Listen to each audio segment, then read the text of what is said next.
Alright, YouTube, it is the Bat Nerd, and I am back with a brand new Bat Nerd Reviews. Today, I am reviewing Batman, the Caped Crusader Season 2.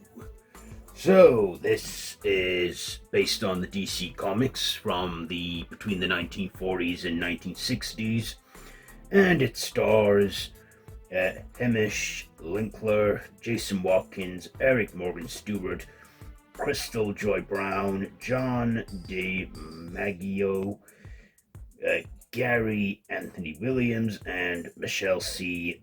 Bonelli.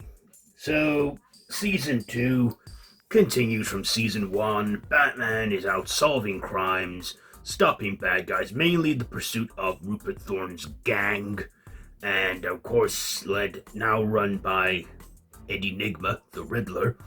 And of course, we get their version of Poison Ivy in there. We get Harley Quinn return.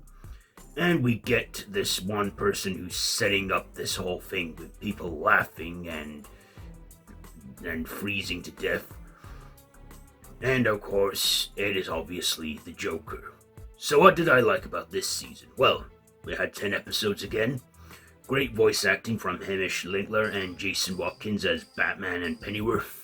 He isn't actually called Alfred in this one, he's merely called Pennyworth. So, I like the animation. I like the noir feel like in the previous season. I like the serious tone, and kind of the animation felt reminiscent of the 90s animated series, which is what I also liked as well. I like the designs of them. I like how some of the villains got reconstructed and redid, there's 10 episodes, and these 10 episodes, they are Brutal Force, where Hattie Tetch reveals cases against Rupert Thorne, and then there is Rocket's Red Glare, Deep Cover, Devil's Due, Spectral Hand, Sudden Fear. That is where a supervillain who is called the Scarecrow, or the Crow, basically he is their version of Scarecrow. Why he's not called Scarecrow, I don't know. Maybe it's rights issues or something like that.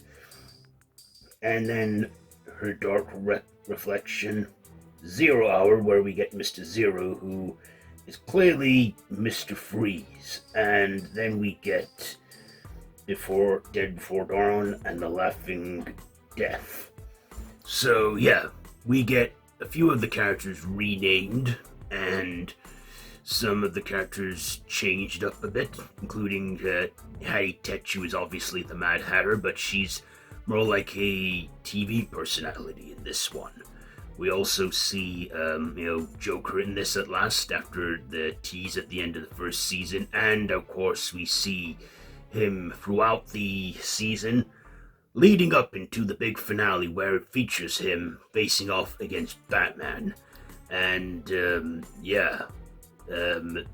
they don't call him the Joker. They don't mention that he's the Joker or anything like that. Again, I think it's rights, down to the character's rights.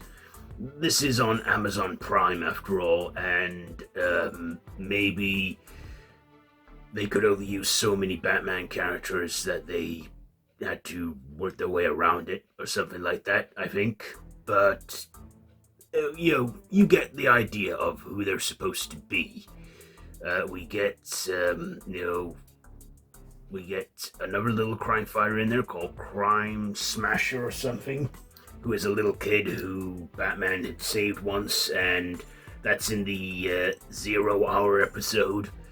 And also I liked the whole dark noir take, and how we just see some action, some detective drama, and some mystery in there, and how it's all just confined to half-hour episodes, and there's only 10 of them. So yeah, I very much enjoyed Season 1. I enjoyed Season 2.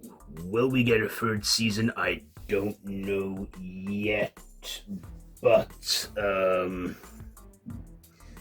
all 10 episodes, But all 20 episodes, season 1 and 2 are all on there now. I can't find anything about a third season renewal yet. Whether we'll get one, I don't know.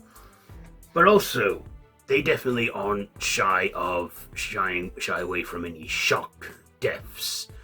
You know, especially with like the regular villains from the Batman Rogues Gallery. They go to town with them and they pretty much shock us in brutal ways with the brutal deaths. And I'm thinking, no, but they've only just started out and that. But hey, this is a different take on Batman. The vintage noir take, and they obviously are changing things up to, well, I guess so us audiences can be surprised. We also get Commissioner Gordon in this, and Barbara Gordon, and other characters that are familiar from the, Batman mythos. So yeah, this is like it's set in its own standalone universe, which is also what I liked about this.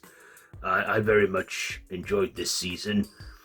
Like I say, it's like directly continuing on from the first season, so it's not, it's like I say, it's like one continuous show, so I don't think the quality lowered or changed at all.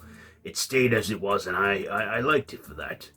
And yeah, nice break from the DCU and all of the interconnected universes with superheroes. This was just a nice break, classic dive into the Batman mythology. I like the vintage setting that it's set not in our time, it's set in like the original time that the Batman comics were published. So yeah, Batman Caped Crusader Season 2. What will I rate this one? I think I will give this 4 Batarangs out of 5. 4 Batarangs out of 5 for Batman the Caped Crusader. So there you go. There is my review for that one. Have you seen it? Let me know what you think down below in the comments. If you like this video, be sure to give it a big thumbs up. Share with your friends and feel free to subscribe to the channel if you haven't already and to hit that notification bell. All of my social media links are linked down below in the description, so yes, be sure to check that out. I have been the Bat Nerd. This has been Bat Nerd Reviews. So until next time, Bat Nerd out.